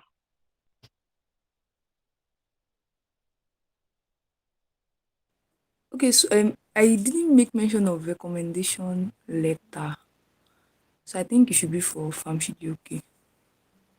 Okay, yeah, sorry. That's for Pharm Chijioke. That should the recommendation letters should it be just for one application or for various kinds of applications? Okay, I think that's a very great question. Pardon me if I didn't mention that in my presentation. I was supposed to. So the recommendation letters has to be tailored to the program that you're applying to, right? So there is no one general recommendation letter that you throw across various schools that you're applying to. So take for instance, I'm an applicant who wants to apply to a pharmacology program, right? And so I've listed down, let's say 5 schools. So I need to tailor, I mean, there are some switches that you need to like make. Maybe you have like a standard recommendation letter, but you need to like change certain things, like change the name of the school, right? Change the name of the address of the school, right? But I mean, for the program, it could be similar, but it has to be tailored to this, to the specific details about the school. I don't know if that makes sense or if that addresses your question. Awesome. Thank you very much, sir. That question was well answered. So there's another question here, and it's about the PhD program. So the question is this. So after completing the Bachelor of Pharmacy or the Doctor of Pharmacy program, is it advisable to go for a PhD program directly or to go for a master's program before the PhD program? Okay, if you want to go for, I mean, given the opportunity of going straight to a PhD program, why not? Like, if, for example, you're eventually going to like find yourself applying for a PhD, and after pharmacy program, you see yourself with those two options, master's or a PhD. I personally, I would go for a PhD because eventually I would want to have a PhD, right? And also, given some of the details that I gave in my presentation, applying for a PhD gives you more assurance of funding. So many master's program may not give you funding, so it's more tedious, or it's less feasible to get a fully funded master's. I'm not saying that it is out of place. I do believe that there are so many master's scholarships, full scholarships that are out there. But the truth is, a PhD, given your career aspiration or trajectory, maybe you want to become a faculty, you want to have that PhD title, just go straight to the PhD, right? Instead of going to master's and then from master you start applying again. However, there are some PhDs that will give you masters along the line. I think that might be the best option for you if you want to have that master's title attached to your name in addition to the PhD. So there are some schools that do transitional masters, so they offer you a PhD admission, but then while going through the PhD program, maybe after 2 years, they give you a master's degree. They call it a transitional master's. Then after the master's, you continue with the PhD and complete it, right? So it just depends on what the person's career goals are like, what is available in terms of funding opportunities. That should be able to sort of guide the person on which to go for. But like I said, if I would eventually end up pursuing a PhD, and I have the opportunity to apply for a PhD directly, why not? I'm going to go for that.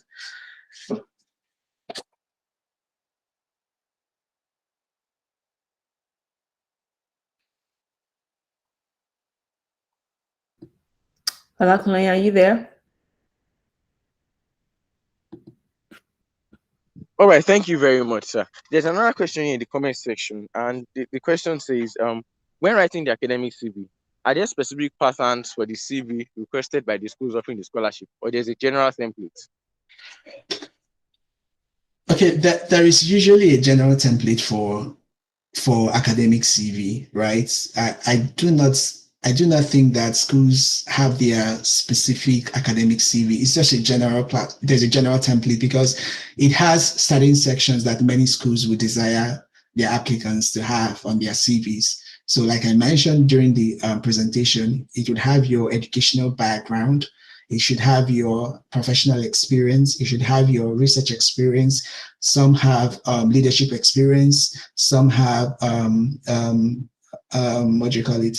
Your awards, right? Your awards section. Some would have your research publication section, and then of course some will have your conferences attended. Then you can end it with some skills, extra skills, and all of that. So these are like typical sections that an academic CV have. So there are some schools that have their own curated formats, but they do not tell you to, it must, they don't usually mention that it must be these formats that we want, but they just, as a way of guidance, they provide some templates for people who may want to use it, people who are not familiar with what an academic CV should look like. So they provide you with those resources so you can tailor it accordingly. So I assume to address your question, I would say that there's a general academic CV template. It's not really particular to a given school.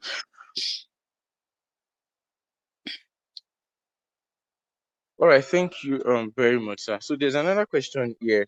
So it says that what is the full meaning of GRE, WS, and TOEFL? Okay. Again, very great question. I don't know if I mentioned that, but GRE it means Graduate Record Examination. So these are like tests, standardized tests that that graduate applicants take, to qualify them to apply to certain programs, right? So they usually is a test that that sort of assesses one's quantitative skills, verbal skills, writing skills, right? So you can read more about it, but instead of a standardized test that is that many schools may want you to write, and it's similar to GMAT. Or GMAT is more popular for engineering folks or MBA folks, right? But GRE, GMAT are like very standardized tests, in addition to IELTS as well. Then for WES means World Educational Service. That's like the full meaning. What's the other thing again? TOEFL. I think TOEFL was one of them. Yeah, TOEFL is test of English as a foreign language. It's just one of those English tests that some schools will require you. But many schools will give you options. So you can write either of TOEFL, you can write either of IELTS, or you can write, there's another one called Duolingo. And I think there are so many of them these days. So you just go through the test. There are some that are very popular, like IELTS and TOEFL are like the popular ones, but there are still other ones that could be recommended. You can write it to qualify to apply to your school. All right. Thank you very much for answering that quite well. One other question that we have for you here is the PhD programs are meant to make pharmacists specialize in one particular aspect of, right? Yeah, I believe so. All right. Thank you. Then the next question after that from the same person is also, after completing the Bachelor of Pharmacy, can I go for a PhD program directly? I think you already answered this, if I'm right. Yeah, I have. You already answered this. Okay, cool. And then how can one secure a PhD program in pharmaceutical health outcome and policy? It's not different from what we've gone through, right? So so everything that we have gone through are still the processes that could help you secure secure admission into any program that you want that is pharmacy related, or even that is non-pharmacy related. Much, so there's another question here. So the Hold question on, says, hold on. the Yeah. PhD programs are meant to make pharmacists specialize in one particular aspect of pharmacy. Is that correct? Olakule, can you hear me? I think he's using glue. The network is something else. Anyway, but yeah, thank you for answering that question. So one more question for you would be, kindly discuss funding options if you know, because I'm not too sure, but if you know, kindly discuss funding options for MBA in the US. Also, which schools do you think offer tangible funding options for MBA? Again, I think MBA programs, many MBA programs can offer you some sort of funding, right? But not all will offer you full funding. So many can provide you with your tuition, your tuition coverage, right? But they won't offer you any sort of support for your living expenses, so you can access loans for that, right? But I know that there are some that could, offer you everything fully funded. But I do not have a list of them. But I believe that you can have access to them if you just do some searches on Google and all of that. But I do believe, or I have an idea, because I know some of my connections that have gotten into MBA programs.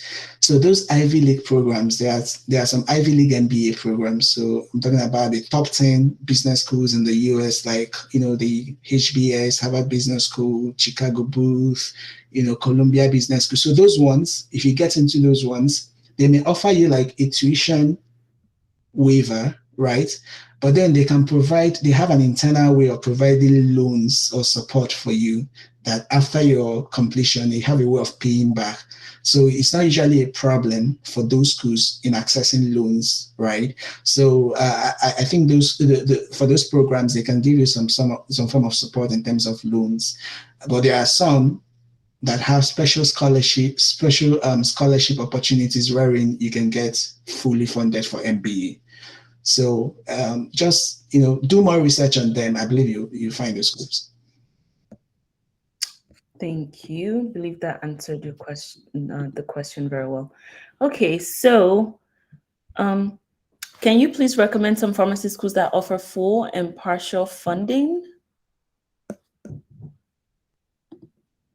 I think that will also depend on, is it a PhD program or is it a master's program? So just to reiterate again that many PhD programs would offer you fully funded scholarship, and many of the colleges of pharmacy in the US, they have PhD programs, right, as well as some master's programs. So many of those I can state categorically, I may not be correct completely.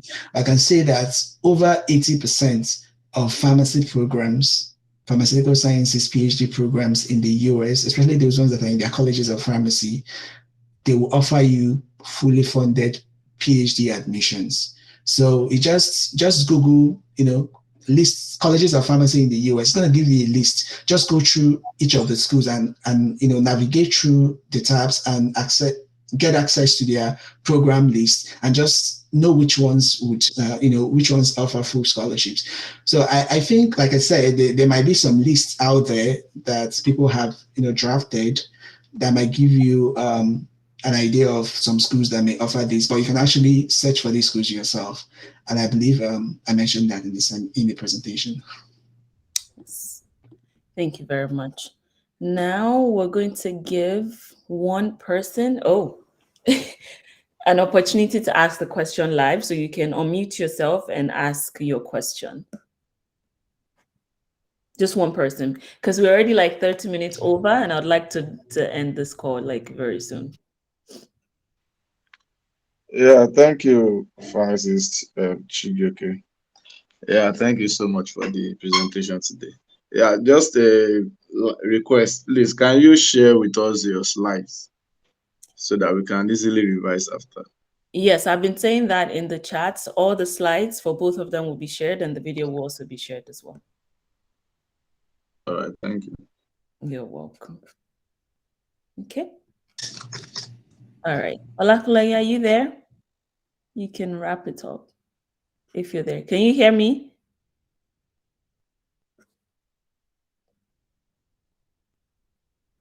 Okay. All right. Yeah. So Go ahead, please.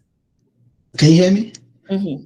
Okay. So if you have other questions, you can connect with me on LinkedIn. So I'm going to share my profile on the chat, so you can connect with me on LinkedIn and we can discuss further. Thank you. Thank you. I'll also attach your LinkedIn profiles and your contact information to the email that I'll be sending out after this as well. So you get all their information just in case you have more questions and you'd like to ask them questions, okay? But thank you so much. Thank you, Damilola. Thank you, Chijioke, for being here and sharing, like really, really sharing into detail. I appreciate you. And I hope that you've taken, how can we get the recorded program? It will be sent out to you via email, all right? So as long as you registered, it will be shared with you, okay? Yeah, so thank you for joining us today. And for everyone that took out time out of your busy schedule this Saturday, thank you for joining. And I hope that you've taken one or two things from this webinar today. Hopefully you're going to start your application process, and I hope and pray that you also get a scholarship opportunity, because that is the beauty of what we've done here today. So once again, thank you very much. And if you didn't hear me say this or read it in the chat, I'll be sharing the recording. I was